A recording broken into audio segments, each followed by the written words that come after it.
Commençons par fermer les yeux et prenez une inspiration. Et sachez qu'au fur et à mesure que cette journée et ce week-end avancent, vous allez recevoir beaucoup d'informations dans votre esprit. Mais vous allez aussi recevoir ces informations dans vos cellules et elles résonnent avec cela. Votre esprit peut être confus, éloignez-vous-en, mais revenez à l'intérieur, prenez une autre respiration et revenez à vos cellules et laissez-les vous parler. Soyez ici dans la pièce avec votre famille, dans cette réunion akashique avec celle que vous n'avez peut-être pas connue auparavant dans cette vie-ci. Mais peut-être, et très probablement, que vos chemins se sont croisés en Lémurie au cours de cette période de 30 000 ans, lorsque nous étions ensemble comme une famille. Sentez que cela pénètre en vous et remarquez comment vous vous sentez à l'intérieur. Votre cœur réagit-il à cela? Est-ce qu'il dit oui? Oui, c'est la famille des êtres divins. Et prenez une autre inspiration. Attirez cette énergie divine dans votre corps, dans votre pensée, dans votre esprit. Et ouvrez les cellules de votre mémoire akashique à ce premier message du jour de la part de Crillon. Salutations mes chers, je suis Crillon du service magnétique. Mes chers, c'est le moment pour vous d'être dans un état que vous appelleriez méditation. C'est un moment où vous dédiez votre conscience pour modifier l'état normal dans lequel vous êtes afin de recevoir des informations, d'être calme, de respirer d'une manière différente et d'être détendu. Et laisser l'information circuler. Et l'information qui peut circuler aujourd'hui peut vous surprendre. Pour ceux qui sont tombés sur cette canalisation et qui ne savent pas ce que c'est l'une des 5 canalisations et elle correspond à l'étude, ce que j'ai donné et décrit comme la roue d'enseignement lémurienne. Beaucoup plus d'informations seront données sur les spécificités et les méthodes d'enseignement des Pléiadiennes à ceux qui se trouvaient sur une île et que nous avons appelés les Lémuriens, à une époque où l'ardoise était complètement vierge de tout concept de Dieu, de spiritualité, de beauté, de conscience, et où ces concepts pouvaient être écrits sur l'ardoise propre des enfants. Et cela a commencé. Et la question sera celle-ci. Que vous diriez-elle, celles qui viennent des étoiles et qui ont tout traversé pendant plus d'1 million d'années de plus que vous êtes ici? Que vous dirait-elle? Et au fur et à mesure que vous entrez dans les détails, un par un, que je vous ai donnés, et les formulations spécifiques qu'elles ont enseignées, une par une, je veux que vous vous mettiez à la place de celles qui ont décidé de recevoir cet enseignement. Vous savez, nous en parlons beaucoup, et nous n'en parlons pas beaucoup. Mais bien avant, une planète est venue ensemencer une autre dans la beauté et avec le plan approprié de Dieu. Elles ont dû élaborer ce qu'elles pouvaient enseigner. Que pouvaient-elles enseigner à un esprit qui n'est pas aussi développé que le leur, et comment peuvent-elles l'enseigner de la meilleure façon? Et sur quoi veulent-elles insister, tout en conservant le libre choix qui vous a été donné? Et avant qu'elles ne puissent enseigner, il a fallu qu'il y ait de nombreuses générations d'humains pour qu'ils présentent toutes les modifications du chromosome 2, la fusion du 24 dans le 23, afin que tous les humains soient identiques. Avant que l'enseignement ne puisse commencer, le chromosome 2 devait être celui qui le recevrait. Voyez-vous, les Pléiadiennes vont vouloir parler de leur sujet préféré. Une belle source créatrice aimante et majestueuse au centre de toutes choses. Et c'est là qu'elles ont commencé, mes chères. Elles n'ont pas enseigné des méthodes aux enfants, pas plus que sur le rayon ou leur dimension. Elles sont allées à la roue, ont montré le centre et ont dit « Parlons de ce qu'il y a là ». Et le centre que nous appelons le moyeu, est la plus belle chose qui existe. C'est un concept que vous avez. Mais comme les enfants, vous avez un concept.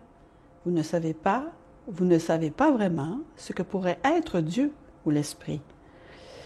Si vous demandez aux habitants de la planète ce qu'est Dieu, où est Dieu, comment cela fonctionne, vous obtiendrez autant de réponses que vous avez d'humains à qui vous demandez. En ce moment, dans l'enfance de votre conscience de Dieu et de la planète, tout ce que vous avez fait est de convenir qu'il doit y en avoir un. C'est tout ce que vous avez fait, et c'est assez récent. Car beaucoup de vos civilisations étaient déjà arrivées à cette conclusion auparavant, mais sont toujours revenus à de nombreux dieux. S'il y a plusieurs types de civilisations, alors il doit y avoir plusieurs dieux. Plus de 80% de cette planète croient en un seul Dieu.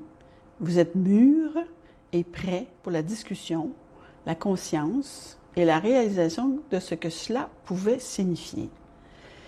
Et les Pléiadiennes savaient très bien que ce serait l'évolution que vous choisiriez, car c'était aussi la leur. Elles ont donc dû enseigner quelque chose de pré-évolutif, si vous y pensez bien, à des enfants, sachant qu'ils grandiraient et feraient des erreurs comme vous. Et pourtant, ce qu'elles vous ont enseigné, elles savaient aussi que cela resterait dans votre akash afin qu'ils soient prêts, et que si vous en aviez l'opportunité et que la Terre évoluait comme elle l'avait prévu, cela se produirait ou pourrait se produire. Si vous en aviez l'opportunité, la cache finirait par s'éveiller à une plus grande vérité, plutôt qu'une terre qui reste assise et discute ce que Dieu unique et qui dit à l'autre civilisation « Et si vous ne l'adorez pas de cette façon, ce Dieu, nous allons vous tuer. » Je dirais que ce serait un peu une aberration. Vous ne l'avez pas encore fait, vous ne le comprenez pas encore. Et puis, les autres parties de la civilisation rendent le Dieu unique tellement humain qu'il en devient dysfonctionnel. Mais c'est toujours un seul Dieu. Vous voyez que l'évolution de la conscience telle qu'elle est réellement est un mystère pour vous. Mais lentement, mes chers, les civilisations et les cultures successives de cette planète vont commencer à comprendre et à réaliser la conscience de l'humanité. En d'autres termes, s'il y a un Dieu unique, il doit y avoir une certaine unicité de toutes les choses, car Dieu a créé toutes les choses. L'humanité finira par comprendre qu'il n'y a pas de séparation et que séparer Dieu en deux parties de croyance est en fait enfantin.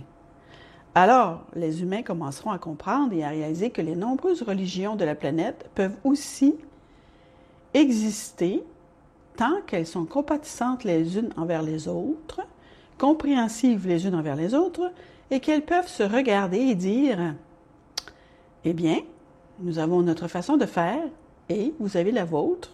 N'est-ce pas merveilleux que nous puissions tous aimer Dieu? » Et vous pouvez vous lever et vous tenir la main avec des tenues différentes, des symboles différents, des croyances différentes, et même des prophètes différents. Puis, vous pourriez dire « Ils sont tous issus d'un seul endroit, n'est-ce pas formidable? » Peut-être qu'il y aurait finalement une chanson que vous chanterez, où vous vous tiendrez la main et où de nombreuses religions, avec de nombreux costumes et de nombreux symboles, pourront se tenir la main et chanter ensemble une chanson si puissante que vous pleurerez devant la beauté de savoir que nous venons d'ailleurs. Et dans l'ADN, vous découvrez de plus en plus que la compassion, l'enseignement et les informations originales de la source sont là. Certains n'auront jamais besoin de la roue d'enseignement, car c'est une énergie intuitive en ressortira. Directement de votre akash, une énergie intuitive en ressortira, directement de ce qui a été implanté en vous pour cette époque. Une sagesse implantée en vous que vous n'avez pas encore vue. Cela va se produire sur toute la planète. C'est déjà en cours de réalisation. Il existe déjà une préparation à l'idée et au concept que peut-être, juste peut-être, vous rencontrerez des extraterrestres qui sont gentils et bienveillants, et plus intelligents et plus sages que vous. C'est juste une graine à une idée naissante que vous n'avez tout simplement pas eue auparavant parce que vous les avez tous rendus dysfonctionnels comme vous. Et que chaque extraterrestre qui est censé être venu sur cette planète est là pour vous attraper. Et ça, mes chers, comme nous l'avons déjà dit, c'est la nature humaine. Vous voyez, c'est votre histoire. Ce sont les choses qui commencent à changer. La bienveillance arrive, et la bienveillance se fait d'humain à humain. C'est un hommage d'humain à humain. Et nous vous avons déjà dit que lorsque vous regarderez en arrière et que vos petits-enfants regarderont dans le passé et qu'ils commenceront à apprendre l'histoire, ils se tourneront vers vous et diront « Oh, c'est une blague, hein? Vous avez fait ça? » Tout ce qui précède 2012, vous pourriez même le qualifier d'année barbare, en raison de ce qui commence à se produire. Et nous vous avons dit une fois de plus que ces changements ne peuvent pas se produire du jour au lendemain parce que les humains n'aiment pas le changement. Et le genre de changement que notre conscience, notre bienveillance, notre paix et notre douceur commencent à apporter signifie que certains de ceux qui ne sont pas comme ça doivent s'effondrer. Et si vous l'avez remarqué, c'est ce qui se passe. Imaginez une sorte de gouvernement magnifique que vous avez mis en place, et donc vous êtes si fiers, et puis vous arrivez et vous constatez, eh bien, quel est l'attribut de ce gouvernement? Ou nous argumentons, parce que c'est le mieux que vous avez, n'est-ce pas? Et qu'est-ce que vous accomplissez? Presque rien. Et pourquoi cela? Parce que nous sommes en désaccord. Et vous dites, peut-être qu'il y a quelque chose de mieux. Et nous en avons parlé de cela aussi. De nouvelles idées pour vous faire fonctionner les choses d'une manière à laquelle personne n'a jugé bon de penser vont arriver sur votre chemin. Votre façon de vivre déterminera aussi ce que vous découvrirez. Et les inventions qui arrivent, nous vous l'avons dit, vont changer votre vie d'une manière qui doit être changée rapidement. Et tout cela ne vient pas seulement de la conscience. Beaucoup de ces choses proviennent des changements climatiques dont nous vous avons dit qu'ils allaient arriver. Toutes ces choses pour renouveler la vie dans l'océan. Cette planète est en train de se revitaliser. Et mes chers, vous êtes à l'avant-garde de cela. Et il y a celles qui écoutent et qui disent « Ce gars qui parle est fou. » Ils pensent que les choses deviennent plus favorables. Et nous vous disons encore une fois, examinez le filtre par lequel vous vous regardez et regardez les autres. Et examinez pourquoi, tout le temps, tout ce que vous regardez à travers les lunettes est toujours à moitié vide. Et vous constaterez que c'est partout parce que c'est la nature humaine telle qu'elle était avant. C'est ce que vous étiez. Et le passé qui existait est toujours ce que vous transportez en tant qu'histoire et que vous projetez sur l'avenir en disant « Comme c'était avant, ça le sera encore et on y va. » Et ça ne va pas s'arranger. Et c'est ce à quoi vous êtes confrontés, chers humains. Vous faites face en ce moment même à une idée, un paradigme que vous allez devoir briser qui dit que nous savons ce qui va se passer parce que nous connaissons le passé. Ce week-end est consacré à l'étude d'un passé que vous ne connaissez pas. Et ce passé est rempli de ce que les Pléiadiennes ont décidé de vous enseigner en premier, de sur quoi vous devez vous concentrer en premier. Le moyeu, le centre, qui dit que vous êtes tendrement aimé, que vous êtes né magnifique et que vous pouvez vous en sortir et que tout ce qui n'est pas ainsi est faux, que peut-être vous devriez regarder les choses d'un point de vue différent, vous asseoir un moment, être calme, respirer et demander à l'esprit, est-ce vrai? Suis-je vraiment aimé à ce point? Et puis ressentir les frissons qui disent « Tu en as mis du temps à demander. » Et puis il y aura celles et ceux qui commenceront à recevoir l'information qui se trouve dans leur cache directement des étoiles. Et alors l'idée que vous venez peut-être d'ailleurs et que vous avez en fait de l'ADN pléiadien ne sera pas si étrange. Les gens ne vous fuiront plus lorsque vous leur direz ce que vous croyez, car la science commencera à le prouver. Et puis, il y aura un moment charnière où la science doit s'impliquer dans la spiritualité, parce que l'étude de toutes les choses sur cette planète est l'étude de la façon dont le Créateur l'a fait. Vous ne pouvez pas discuter d'une invention et dire aux jeunes, nous ne pouvons pas vous dire qui l'a faite. Ne mentionnez pas le nom. Étudiez simplement ce que c'est. Et là, on va révéler ce qui s'est passé. Cela devrait venir de quelque chose de plus grand que ce à quoi nous nous attendions. Vous êtes ici dans un but précis.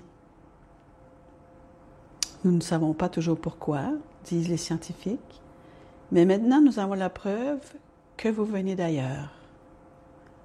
Voyez-vous comment les religions de la planète pourraient avoir à réécrire certaines choses afin d'être plus galactiques et moins crédules? Voyez-vous comment Dieu devient beaucoup plus grand et plus bienveillant que jamais? Et c'est ce que nous commençons à enseigner. Alors que la journée commence et que les canalisations se poursuivent, elles seront guidées par ce que vous décidez, mes chers, et ce que vous proposez dans vos discussions. Et c'est ainsi que cela doit être. Votre libre choix est important. Il en est ainsi.